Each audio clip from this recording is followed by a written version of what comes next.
Hi friends, അസ്സാം വലൈക്കും. ബിസ്മി കിച്ചണിലോട്ട് എല്ലാവർക്കും സ്വാഗതം. ഇന്ന് നമ്മൾ നേന്ത്രപ്പഴം വെച്ചിട്ട് ഈസിയും ഹെൽത്തിയും ആയിട്ടുള്ള ഒരു സ്നാക്കിന്റെ റെസിപ്പിയാണ് ചെയ്യുന്നത്. എങ്ങനെയെന്ന് നോക്കാം. അതിനായിട്ട് ഇവിടെ എടുത്തിട്ടുള്ളത് ഒരു നേന്ത്രപ്പഴമാണ് എടുത്തിട്ടുള്ളത് കേട്ടോ. ഇപ്പൊ പഴുത്തിട്ട് തോലൊക്കെ കറുത്തിട്ടുള്ള നേന്ത്രപ്പഴമാണെങ്കിലും കളയേണ്ട ആവശ്യമില്ല. നമുക്ക് ഈ ഒരു സ്നാക്ക് തയ്യാറാക്കാനായിട്ട് ഉപയോഗിക്കാവുന്നതാണ് കേട്ടോ. അപ്പൊ ഇതേപോലെ ഒരു പഴം നല്ല ഈ പഴം അത്യാവശ്യം നല്ല പഴുത്തിട്ടുള്ള പഴമാണ്. നമുക്ക് കാണുമ്പോൾ തന്നെ മനസ്സിലാവുമല്ലോ.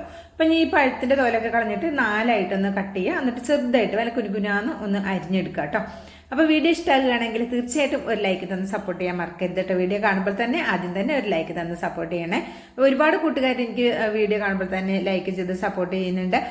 ആ കൂട്ടുകാർക്ക് എല്ലാവർക്കും ഒരുപാട് സന്തോഷമുണ്ട്, ഒരുപാട് നന്ദിയുണ്ട്, ഒരുപാട് സ്നേഹമുണ്ട്. പുതുതായിട്ട് കാണുന്ന ഏതെങ്കിലും കൂട്ടുകാരുണ്ടെങ്കിൽ ഒന്ന് വീഡിയോ കാണുമ്പോൾ തന്നെ ഒന്ന് ലൈക്ക് തന്നേക്കണം കേട്ടോ. മറക്കരുത്. അപ്പോൾ ഇതേപോലെ ചെറുതായിട്ട് കട്ട് ചെയ്തത് ഇതേപോലെ ഒരു ബൗളിലേക്ക് ഇട്ട് കൊടുക്കാം. ഇതിവിടെ നമുക്ക് മാറ്റി വെക്കാം. പിന്നെ ഇതുപോലെ ഒരു പാൻ അടുപ്പത്ത് വെച്ചിട്ടുണ്ട്. ഇതിലേക്ക് 250 ml കപ്പിൽ 2 കപ്പ് അവലാണ് എടുത്തിട്ടുള്ളത്. അവല് മട്ടയവല, സാധാരണ വെളുത്തവല, ഏത് അവല് വേണേലും ഉപയോഗിക്കാം. ഇതിലേക്ക് അതേ കപ്പിൽ തന്നെ 1/2 കപ്പ് പൊട്ടുകടലയാണ് എടുത്തിട്ടുള്ളത്. നമ്മളിവിടെ പൊട്ടുകടല പറയും. നിങ്ങൾ നാട്ടിലൊക്കെ ഈ കടലയ്ക്ക് എന്താണ് പറയണതെന്നൊന്ന് കമൻ്റ് ആയിട്ട് പറയണം കേട്ടോ. അപ്പോൾ ഇതൊന്ന് ഒരു മീഡിയം ഫ്ലെയിമിൽ വെച്ചിട്ട് നമുക്കിതൊന്ന് വറുത്തെടുക്കാം. ഹൈ ഫ്ലെയിമിൽ വെക്കരുത്, പെട്ടെന്ന് കരിഞ്ഞു പോകും കേട്ടോ. അപ്പോൾ ഇതൊന്ന് വറുത്തെടുത്തിട്ടുണ്ട്. ഞാൻ അതിവിടെ മാറ്റി വെക്കാം. അതിനുശേഷം ഞാനൊരു 2.5 ഉണ്ട ശർക്കര എടുത്തിട്ടുണ്ട്.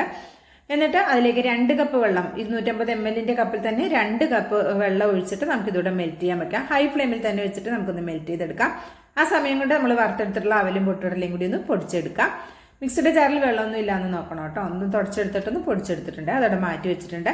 ആ സമയം കൊണ്ട് തന്നെ നമ്മുടെ ശർക്കരയൊക്കെ മെൽറ്റായി വന്നിട്ടുണ്ട്. അപ്പോൾ ഫ്ലെയിം ഒന്ന് കുറച്ച് കൊടുക്കുക. എന്നിട്ട് ഇതിവിടെ മാറ്റി വയ്ക്കാം. അതിനുശേഷം നമ്മൾ നേരത്തെ അവലൊക്കെ വറുത്തെടുത്തിട്ടുള്ള അതേ പാൻ തന്നെ ഒന്ന് തുടച്ചിട്ട്, കഴുകിയിട്ടില്ല, ഒന്ന് നന്നായിട്ട് തുടച്ചിട്ട് വെച്ച് കൊടുത്തിട്ടുണ്ട്. അതിലേക്ക് 1 ടേബിൾ സ്പൂൺ നെയ്യ് ചേർത്ത് കൊടുത്തിട്ടുണ്ട്. ഇതിലേക്ക് നമ്മൾ നേരത്തെ ഒരു നേന്ത്രപ്പഴം ചെറുതായിട്ട് കട്ട് ചെയ്ത് വെച്ചിരുന്നില്ലേ, ആ പഴം ഇതിലേക്ക് ചേർത്ത് കൊടുക്കാം. ചേർത്ത് കൊടുത്തതിന് ശേഷം നമുക്കിതൊന്ന് നന്നായിട്ട് ഇതൊന്ന് റോസ്റ്റ് ചെയ്തെടുക്കണം. നന്നായിട്ട് വാടി നന്നായിട്ട് ഉടച്ചെടുക്കണം കേട്ടോ. ഇതേപോലെ ഇങ്ങനെ ഒന്ന് കുത്തി കൊടുത്തു കഴിഞ്ഞാൽ പെട്ടെന്ന് തന്നെ ഉടച്ചെടുക്കാൻ പറ്റും. പിന്നെ നല്ല പഴുത്ത പഴം ആയതുകൊണ്ട് തന്നെ ഒരുപാട് ടൈമൊന്നും എടുക്കില്ല, പെട്ടെന്ന് തന്നെ റെഡിയായി വന്നോളും. നന്നായിട്ടൊന്ന് ഉടച്ചെടുക്കുക. ഇതേപോലെ ചെറുതായിട്ടൊന്ന് മൊരിപ്പിച്ചെടുക്കുക കേട്ടോ. എന്നാൽ കരിഞ്ഞു പോകരുത്, ശ്രദ്ധിക്കണം. ഒരു മീഡിയം ടു ലോ ഫ്ലെയിമിൽ വെച്ചിട്ട് ചെയ്താൽ മതിയേ. എന്നിട്ട് ഇതൊന്ന് ആകുന്ന സമയത്ത് ഞാൻ ഇതിലേക്ക് 1 കപ്പ് തേങ്ങ എടുത്തിട്ടുണ്ട്. ആ തേങ്ങ കൂടി ഇതിലേക്ക് ചേർത്ത് കൊടുക്കാം. അപ്പോൾ നിങ്ങൾ ഫ്രിഡ്ജിലൊക്കെ വെച്ചിട്ടുള്ള തേങ്ങയാണെങ്കിൽ കുറച്ച് നേരം എടുത്ത് പുറത്ത് വെച്ചതിന് ശേഷം ചേർത്ത് കൊടുത്താൽ മതി കേട്ടോ. അല്ലെങ്കിൽ ഫ്രഷായിട്ട് ചെറുകിയ തേങ്ങയാണെങ്കിലും മതി. അപ്പോൾ ഈ തേങ്ങ ചേർത്ത് ജസ്റ്റ് ഇതുപോലെ ഒന്ന് ചൂടാക്കിയതിന് ശേഷം, ഒരുപാട് നേരമായിട്ട് ചൂടാക്കണ്ട, ജസ്റ്റ് ഒന്ന് ചൂടാക്കിയതിന് ശേഷം നമ്മൾ നേരത്തെ മെൽറ്റ് ചെയ്ത് വെച്ചിട്ടുള്ള ശർക്കരപ്പാനി 3/4 ഭാഗത്തിലേറെ ചേർത്ത് കൊടുത്തിട്ടുണ്ട്. ഒരു 1/4 കപ്പിൻ്റെ അടുത്തുള്ളൂ ബാക്കിയുള്ളൂ. നമ്മളതിന് ഇത് ഫുള്ളായിട്ട് ഇതിലേക്ക് ചേർത്ത് കൊടുക്കും. അപ്പോൾ ആദ്യം ഇത്രയും ചേർത്തതിന് ശേഷം നന്നായിട്ടൊന്ന് മിക്സ് ചെയ്തെടുക്കുക. എന്നിട്ട് ഇതൊന്ന് തിളച്ച് വരണം. അപ്പോൾ ഇതൊന്ന് തിളച്ച് വരുന്ന സമയത്ത് 1/2 ടീസ്പൂൺ ചെറിയ ജീരകത്തിൻ്റെ പൊടി ചേർത്ത് കൊടുക്കുന്നുണ്ട്. അപ്പോൾ ഫ്ലെയിം ലോയിലേക്ക് മാറ്റണം കേട്ടോ. എന്നിട്ട് ഇതിലേക്ക് ഒരു 3/4 ടീസ്പൂൺ ഏലക്കയുടെ പൊടി കൂടെ ചേർക്കാം. ഏലക്കയുടെ പൊടി ഇല്ലെങ്കിൽ ജീരകവും ഏലക്കയും കൂടി ഒന്ന് പൊടിച്ചെടുത്താലും മതി കേട്ടോ. എന്നിട്ട് ഇതിലേക്ക് നമ്മളിവിടെ പൊടിച്ചു വെച്ചിട്ടുള്ള പൊട്ടുകടലയും അവലും കൂടി പൊടിച്ചു വെച്ചത് ഇതിലേക്ക് ഇട്ട് കൊടുക്കാം. അപ്പോൾ ഫ്ലെയിം ഇനി ലോയിൽ തന്നെ മതി കേട്ടോ. നമ്മൾ തിളക്കാൻ വേണ്ടിയിട്ടാണ് ഒന്ന് മീഡിയം ഫ്ലെയിമിൽ വെച്ചിരുന്നത്. എന്നിട്ട് പിന്നെ ഇത് തിളച്ചതിന് ശേഷം നമ്മൾ ലോയിലിട്ട് വെച്ചിട്ടുണ്ട്. ഇനി ഫ്ലെയിം കൂട്ടേണ്ട ആവശ്യമില്ല. ഇതെല്ലാം കൂടി നന്നായിട്ടൊന്ന് മിക്സ് ചെയ്തതിന് ശേഷം ബാക്കിയുള്ള ശർക്കരപ്പാനി കൂടി ഇതിലേക്ക് ഒഴിച്ചു കൊടുക്കാം. അപ്പോൾ അവല് പെട്ടെന്ന് തന്നെ നമ്മൾ ഈ ശർക്കരപ്പാനിയൊക്കെ വലിച്ചു കുടിക്കും കേട്ടോ. അപ്പോൾ പെട്ടെന്ന് തന്നെ ഇത് നല്ല സോഫ്റ്റ് ആയിട്ട് ഡ്രൈ ആയി വരും. അപ്പോൾ ഒരുപാട് ശർക്കരപ്പാനി ചേർക്കേണ്ട. ഞാൻ ഈ പറഞ്ഞിട്ടുള്ള എല്ലാ അളവും കറക്റ്റ് പാകമാണ്. ഈ അളവിൽ എടുക്കുകയാണെങ്കിൽ കറക്റ്റ് ആയിരിക്കും.